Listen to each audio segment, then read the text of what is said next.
You've probably heard the term financial bubble, right? It sounds dramatic. And, well, it is. Today, we're going to break down exactly what a bubble is and how it can completely wreck an economy. And we're going to do it with bananas. Yep, you heard me. It's a story about monkeys, their little economy, and one single piece of fruit. Okay, so here it is. A banana. Pretty straightforward, right? You peel it, you eat it, end of story. But believe it or not, in the wild world of finance, something this ordinary can become the eye of a hurricane. So yeah, that is the big question. How on earth could this simple piece of fruit literally destroy an entire economy? It sounds crazy, but stick with me, because the answer tells us a ton about our own psychology, our own human behavior when money is on the line. All right, so to understand how things go wrong, we first have to see how they're supposed to work. Let's imagine a really simple world, a totally stable little economy where everything just makes sense. A world where a banana is just a banana.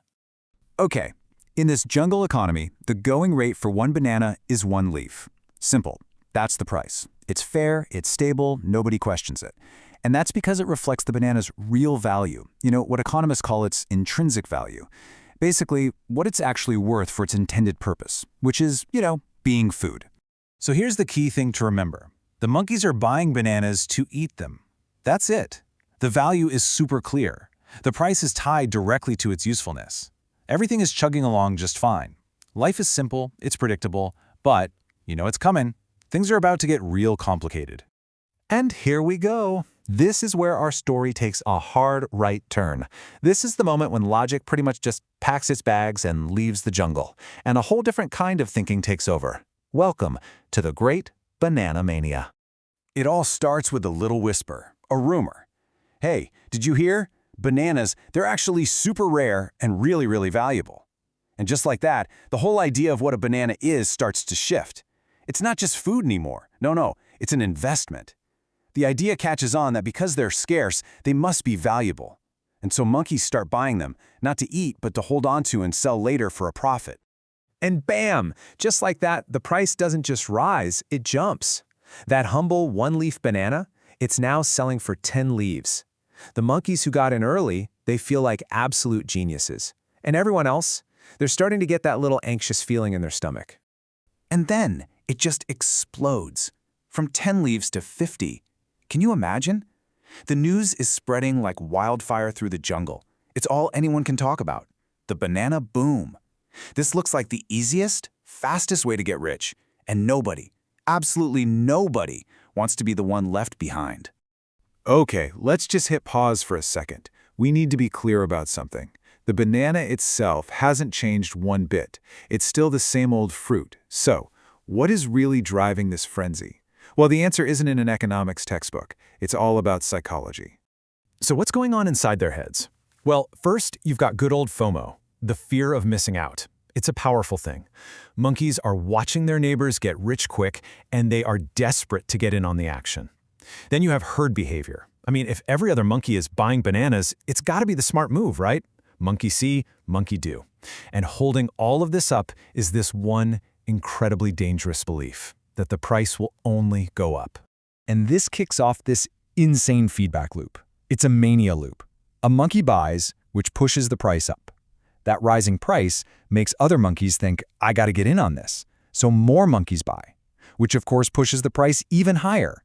It's a cycle that just feeds on itself, gaining more and more momentum.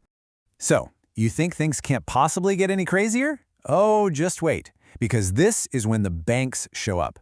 And they don't just add a little fuel to this fire, they show up with tanker trucks full of gasoline. And that gasoline has a name: leverage. So what is leverage? Put really simply, it's just using borrowed money, the bank's money, to make bigger investments. Monkeys who can only afford one banana on their own are now taking out loans to buy 10 or 100.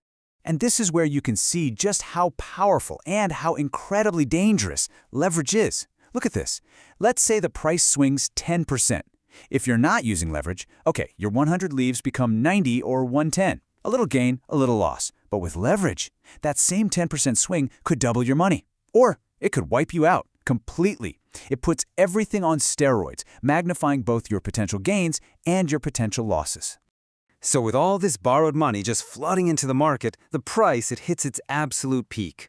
100 leaves for one banana. This right here, this is the very top. It's what economists call irrational exuberance, a great term for when things have gone completely off the rails. And there you have it. That's a financial bubble. It's that moment when the price of something soars so far beyond its real, actual worth that it's just completely detached from reality. The monkeys aren't really trading bananas anymore, are they? They're trading pure hype. But here's the thing about parties like this. They always have to end. Every single bubble, sooner or later, pops. And the bigger it gets, the higher it flies, the harder it's going to fall. This is that moment. The moment gravity remembers it exists. And it all starts with a simple thought. Maybe one monkey gets hungry and looks at this banana he paid 100 leaves for, and he realizes, wait a minute, I can't eat the price tag. This is just a banana. And hey, they grow on trees everywhere. That little seed of doubt spreads, and suddenly everyone realizes at the exact same time that they're all holding a ridiculously overpriced piece of fruit that isn't rare at all. And that's when the panic sets in. And remember that awesome feedback loop that sent prices to the moon? Well, now it works in reverse with absolutely terrifying speed. A few monkeys try to sell, which makes the price dip a little. But that dip forces all those monkeys who borrowed money to sell their bananas to pay back their loans. That forced selling pushes the price down even further, which triggers more forced selling. It's a catastrophic, unstoppable downward spiral. The price doesn't just fall, it completely evaporates, all the way from 100 leaves right back down to 1. All those profits that only existed on paper, gone. All the hype, vanished. The whole jungle economy is now just littered with worthless bananas and a lot of monkeys who are very, very deep in debt. Wow, okay, so after all that, what's the takeaway? What can we learn from this little jungle tragedy? More importantly, what are the red flags we should be looking for in our own world to avoid getting caught up in something like this? Well, here are a few of the classic warning signs. First, when everyone you know suddenly becomes an investment genius overnight, yeah, be wary. When your cab driver or your barber starts giving you hot tips on what to buy, that's a sign. Second, when you hear about tons of people borrowing money to all pile into the exact same hot thing, you should be careful. And maybe the biggest red flag of all, when people start saying, oh, this time it's different, that's probably your cue to take a big step back. At the end of the day, our banana story is really just about human psychology and how it can warp any market. The asset itself doesn't really matter. It could be Dutch tulips in the 1600s, dot-com stocks in the late 90s, or real estate in the mid-2000s. The names change, but the story of hype winning out over actual substance, that stays the same. So that leaves us with one final question to think about. What's the next banana?